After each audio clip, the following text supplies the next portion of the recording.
Hello and welcome to Celebrate Living History. This is Bev Wilkinson speaking.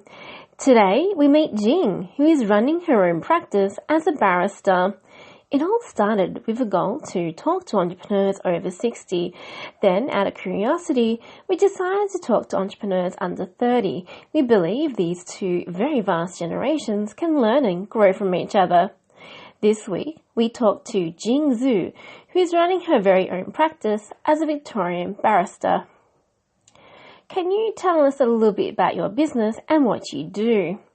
I am a female barrister at the Victoria Bar. I have been a practicing lawyer for around 7 years, with the last 3 years running my own practice as a barrister. I specialise in personal injuries, also appearing and advising on areas of insurance law, employment law and general commercial matters. I practice in a range of personal injury areas including workers' compensation, transport accidents, crimes compensation, hearing loss, medical negligence, public liability, and product liability areas.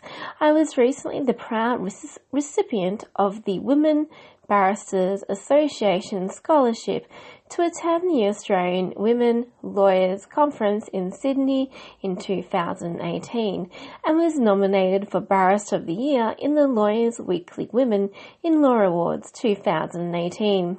I balance my work life with a number of volunteering opportunities, including being a committee member of organisations such as the Law Institute and Asian Australian Lawyers Association, as well as having previously been a board member of Shelford Girls Grammar, Foster Care Association of Victoria, and the Law Institute of Victoria. What were some of the struggles you faced when you first started? As with all businesses, cash flow, unexpected expenses and motivation were all difficult in the first 18 months. It also took 5 weeks to get my first brief. When you are working hard, both substantially and networking, but seeing very little flow in, it can be demotivating, especially if you've left stable income to take a risk. There are certainly periods of self-doubt where you wonder whether your decision was the correct one, but I was lucky enough to rely on family and friends who often had more belief in me than I had in myself. I was fortunate enough to land a job at Monash University Law School, which, while only taking up a day or two a week, was enough income to sustain me through the tough first financial year. I would joke to others at the start of my life at the bar that my career at the bar was really a hobby sustained by the income of Monash.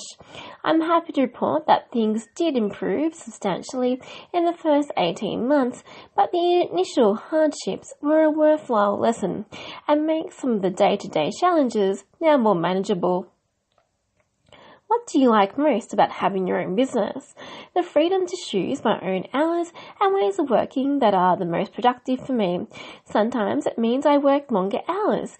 Some rare times I get a weekday off. But overall, on the days when I'm not in court, I feel a better sense of well-being and balance in my life. Previously, as a solicitor, my life was prioritised around work.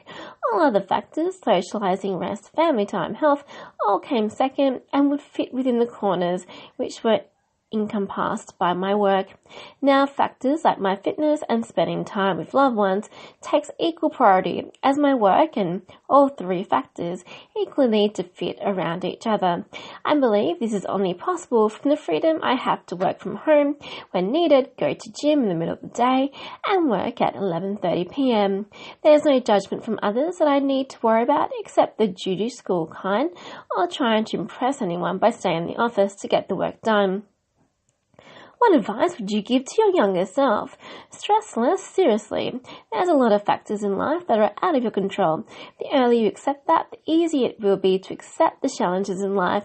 Oh, and not everything will turn out the way you expect, but some things will turn out better. Who is an older person that you admire and why? My grandfather is the person I admire the most in the world. He lived through very difficult times when he was young.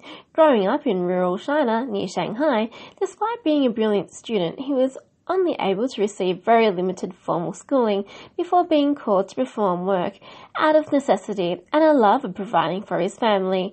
Later on, after my parents and I immigrated to Australia, my retired grandfather came to Australia, a land where landing customs he wasn't familiar, to take care of me while both my parents worked full-time.